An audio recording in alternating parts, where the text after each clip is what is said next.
మీరు direct selling గురించి ఎవరితోనైనా మాట్లాడినప్పుడు వాళ్ళు జనరల్ గా ఇది చైన్ సిస్టమా, నిజంగా డబ్బులు వస్తాయా, ఇలాంటి క్వశ్చన్స్ మిమ్మల్ని అడుగుతూ ఉంటారు. అలా అడగడం వెనుక వాళ్ళ భయం, గతంలో విన్న నెగిటివ్ వార్తలు దానికి రీజన్. వీటిని మీరు ప్రొఫెషనల్ గా ఎలా డీల్ చేయాలో ఈ రోజు మనం ఈ వీడియోలో సిస్టమా అని అడిగినప్పుడు మీరు ఇలా సమాధానం చెప్పొచ్చు వాళ్ళకి. ఫస్ట్ డిఫరెన్స్ ని ఎక్స్ప్లెయిన్ చేయండి. చైన్ సిస్టమ్ లో కేవలం మనుషులు చేరితేనే డబ్బులు వస్తాయి, కానీ డైరెక్ట్ సెల్లింగ్ లో ప్రొడక్ట్ అమ్మడం ద్వారా టర్న్ ఓవర్ జరుగుతుంది. ఇది ఒక ట్రెడిషనల్ బిజినెస్ లాంటిదే, కాకపోతే ఇక్కడ అడ్వర్టైజింగ్ ఖర్చుల్ని మనకి కమిషన్ గా ఇస్తారు. ఎగ్జాంపుల్ గా కార్పొరేట్ ఆఫీసెస్ ని మనం గమనిస్తే ఏ ఆఫీస్ లో చూసినా పైన ఒక బాస్ ఉంటారు, కింద మేనేజర్లు ఉంటారు, వాళ్ళ కింద స్టాఫ్ ఉంటారు. అది కూడా ఒక స్ట్రక్చరే కదా. ఇక్కడ మనం ఒక సొంత టీమ్ ని బిల్డ్ చేసుకుంటాం అంతే. దాన్ని చైన్ సిస్టమ్ అంటే ఎలా చెప్పండి? ఈ విధంగా మీరు ఆన్సర్ చేయాలి. రెండోది, నిజంగా డబ్బులు వస్తాయా అని అడిగినప్పుడు ఇక్కడ మీరు గాల్లో మాటలు చెప్పకుండా వాస్తవాలు చూపించండి. ఫస్ట్ మీ జర్నీ గురించి చెప్పండి. నేను గత 6 నెలల నుంచి పనిచేస్తున్నాను, లేదా గత 3 నెలల నుంచి పనిచేస్తున్నాను. మీరు నేర్చుకున్న స్కిల్ గురించి,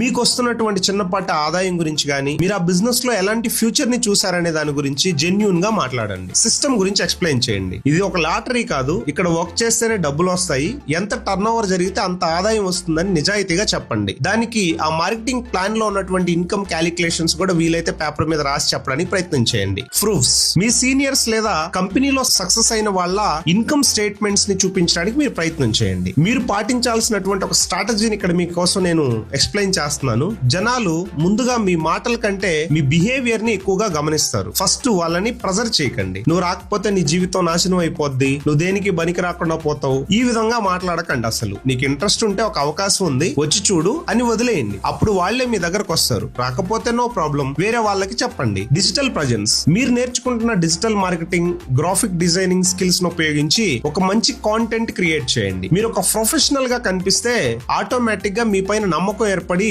మిమ్మల్ని కాంటాక్ట్ అవుతారు వాళ్ళే. మీ వయసు కూడా మీకు ఒక ప్లస్ పాయింట్ అవుతుంది. మీరు ఏ ఏజ్ లో ఉన్నారో మీకు సమాజం మీద, బాధ్యతల మీద ఒక మంచి అవగాహన ఉంటుంది. మీరు ఒకవేళ స్టూడెంట్ అయితే ఎడ్యుకేషన్ గురించి, ఇప్పుడు స్టూడెంట్స్ ఫేస్ చేసే ప్రాబ్లమ్స్ మీకు తెలిసి ఉండొచ్చు. ఒకవేళ మీరు జాబ్ చేస్తా ఉంటే జాబ్ లో ఉన్న సిచ్యువేషన్స్ తెలుసు. హౌస్ వైఫ్ అయితే హౌస్ వైఫ్ సిచ్యువేషన్స్ మీకు తెలుసు. కాబట్టి మీ ఏజ్ గ్రూప్ వాళ్ళతో రిలేట్ చేస్తూ వాళ్ళతో మాట్లాడినప్పుడు మనం 60 ఏళ్ల వరకు ఉద్యోగం చేయడం కంటే ఒక 3-4 ఏళ్లు కష్టపడి మంచిగా ఒక టీమ్ ని బిల్డ్ చేసుకుంటే లైఫ్ టైం హ్యాపీగా ఉండొచ్చు కదా. ఇలాంటి పాయింట్స్ తో వాళ్ళతో డిస్కషన్ స్టార్ట్ చేయండి.